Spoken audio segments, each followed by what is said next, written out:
Friends, welcome to my channel MKDIY and tailoring.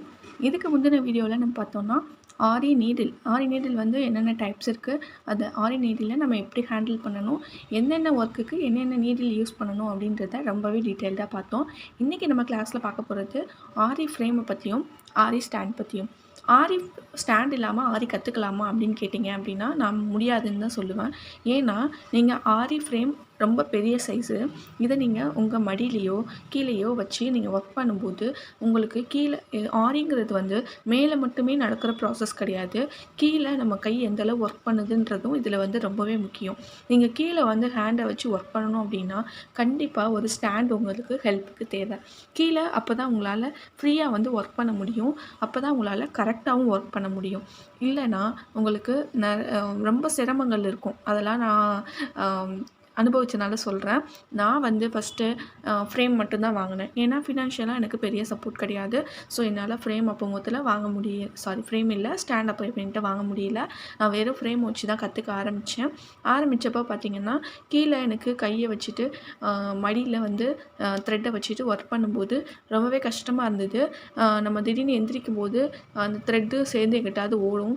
நம்ம மறந்து போய் டப்புன்னு எந்திரிச்சிருவோம். கீழே த்ரெட்டு ஓடிட்டு இருக்கும். அப்புறம் அந்த த்ரெட்டை கண்டுபிடிச்சி மறுபடியும் அதை நூலை வந்து அதில் சுற்றி இந்த மாதிரி நிறையலாம் கஷ்டப்பட தான் செஞ்சேன். இன்னொன்று என்னென்னா, நம்ம வந்து ஃப்ரேமை கையில் வச்சுட்டு ஒர்க் பண்ணும்போது நம்ம ரொம்பவே கீழே குனிஞ்சு ஒர்க் பண்ண வேண்டியிருக்கும். ஸோ பேக் பெயின் வர ஆரம்பிச்சிடும். இதே ஸ்டாண்ட் யூஸ் பண்ணுறீங்க அப்படின்னா ஸ்டாண்ட்லேயும் கூட பேக் பெயின் கொஞ்சம் இருக்க தான் செய்யும். பட் ஆனால் வந்து எப்பயுமே வந்து நம்ம ஒரு ஒர்க்கை கண்டினியூஸாக பண்ணும்போது ஏதாவது ஒரு நம்ம நின்றுக்கிட்டே இருக்கிற ஒர்க் பண்ணுறோம் அப்படின்னா கண்டிப்பாக மூட்டு வலி வரும். அதே மாதிரி தான் நம்ம எந்த ஒர்க்கையுமே வந்து ஒரேடியாக செஞ்சிகிட்டே இருந்தோம்னா கண்டிப்பாக அதோட எஃபெக்ட் வந்து நம்ம உடம்புல காமிக்க தான் செய்யும்.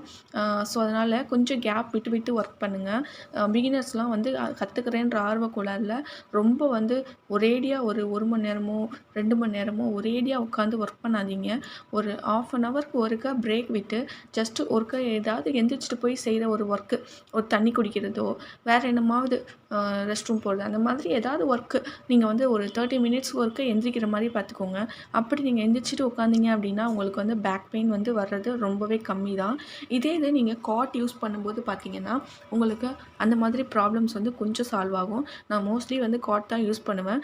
காட்டில் வந்து வேறு ஏதாவது ப்ளவுஸ் நம்ம ஒர்க் பண்ணிகிட்ருக்கோம், அப்போ மொத்தம் எனக்கு ஏதாவது ஆர்டர்ஸ் வருது அப்படின்னா தான் நான் வந்து ஃப்ரேம் வந்து யூஸ் பண்ண ஆரம்பிப்பேன். நான் கற்றுக்கிறப்ப நான் ஃப்ரேமில் தான் ஃபுல் அண்ட் ஃபுல் ஃப்ரேமும் ஸ்டாண்டும் வச்சு தான் கற்றுக்கிட்டேன். இப்போ இந்த ஆரி ஸ்டாண்டு பார்த்திங்கன்னா 18 இன்ச்சு ஸ்டாண்டு. இதிலே வந்து பார்த்திங்கன்னா இப்போது உங்களுக்கு 2 in 1, அதாவது 16 இன்ச்சும் 18 இன்ச்சும் சேர்ந்தே இருக்க மாதிரி கிடைக்கிது. அது வாங்கிக்கிட்டிங்கன்னா இன்னுமே நான் பெஸ்ட்டுன்னு சொல்லுவேன். இது வந்து நான் ஃபஸ்ட்டு பழகும்போது வாங்கினது அப்படின்றனால அப்படியே இருக்குது என்கிட்ட. சப்போஸ் என்கிட்ட வேறு யாராவது கற்றுக்க வராங்க அப்படின்னா நான் வந்து சஜஸ்ட் பண்ணுறது கண்டிப்பாக அந்த 2 in 1 ஸ்டாண்ட் வாங்கிக்கோங்க அப்படின்னு தான் நான் சஜஸ்ட் பண்ணுவேன். ஸோ அதனால் இப்போ வந்து அட்வான்ஸ்டு ட்ரெண்டிங்கில் என்ன இருக்கோ அதை மாதிரி வந்து நீங்கள் வாங்கிக்கோங்க. இந்த ஸ்டாண்டில் பார்த்திங்கன்னா இந்த மாதிரி 4 லெக்ஸ் இருக்குது. இதை வந்து நல்லாவே இப்படி டைட் பண்ணிக்கணும். எனக்கு பார்த்திங்கன்னா ஒரு சைடு வந்து பார்த்திங்கன்னா கொஞ்சம் இந்த கால் வந்து இப்படி கொஞ்சம் தூக்கிட்டு இருக்க மாதிரி இருக்குது. ஸோ இது கொஞ்சம் ஸ்டாண்ட் எனக்கு ஆடிட்டே தான் இருக்கும். நான் வந்து இதுக்கு கீழே வந்து ஒரு கிளாத்தோ ஒரு பேப்பரோ வச்சுட்டு தான் ஒர்க் பண்ணவே ஸ்டார்ட் பண்ணுவேன். ஏன்னா இந்த இப்படி இருக்கிறனால கால் வந்து கொஞ்சம் லைட்டாக ஆடிட்டே இருக்குது. நான் இது வாங்கும்போதே பார்த்து வாங்கியிருக்கலாம். ஸோ நீங்கள் இந்த மிஸ்டேக்லாம் பண்ணாதீங்க.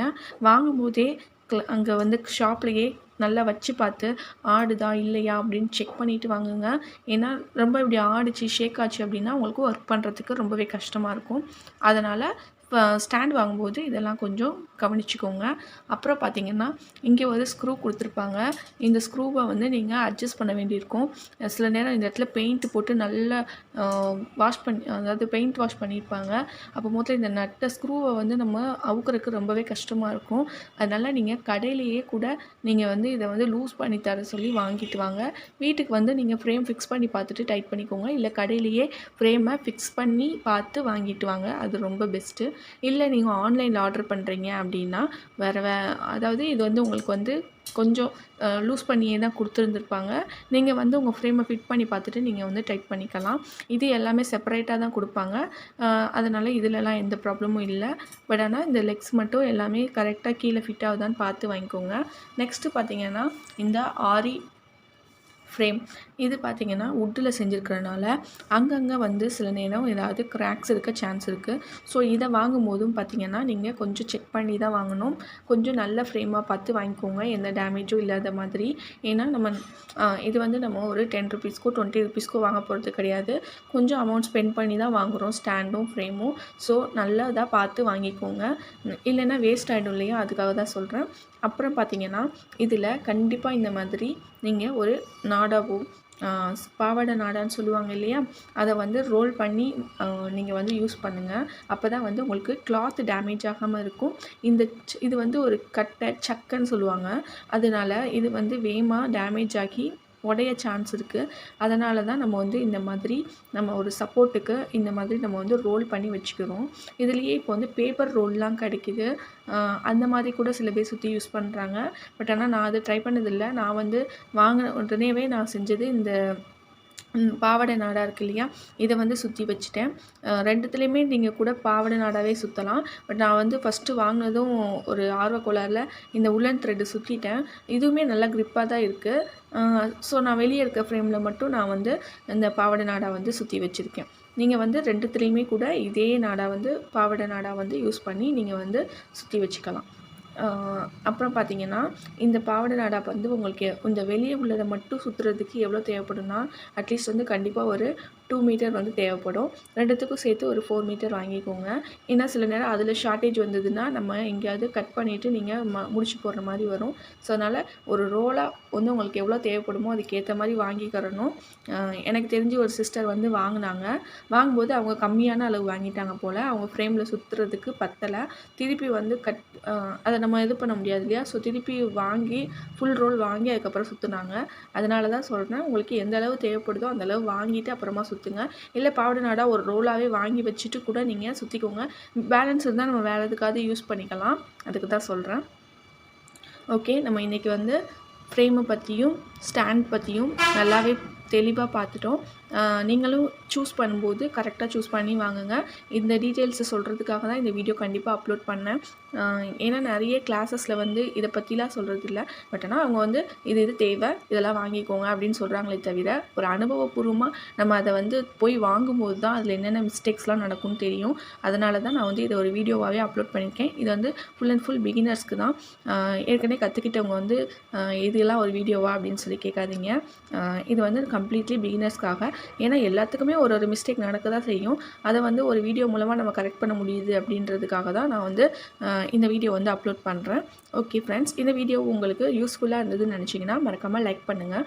இனிமேல் நம்ம வர வீடியோஸ்லலாம் வந்து ஃப்ரேமை எப்படி நம்ம வந்து கிளாத் ஃபிக்ஸ் பண்ணுறது, அதுக்கப்புறமா நம்ம வந்து நீடியில் வந்து எப்படி வந்து ஹேண்டில் பண்ணி செயின் ஸ்டிச் போடலாம் அப்படின்றத அடுத்தடுத்து வர வீடியோஸில் நம்ம பார்க்கலாம்.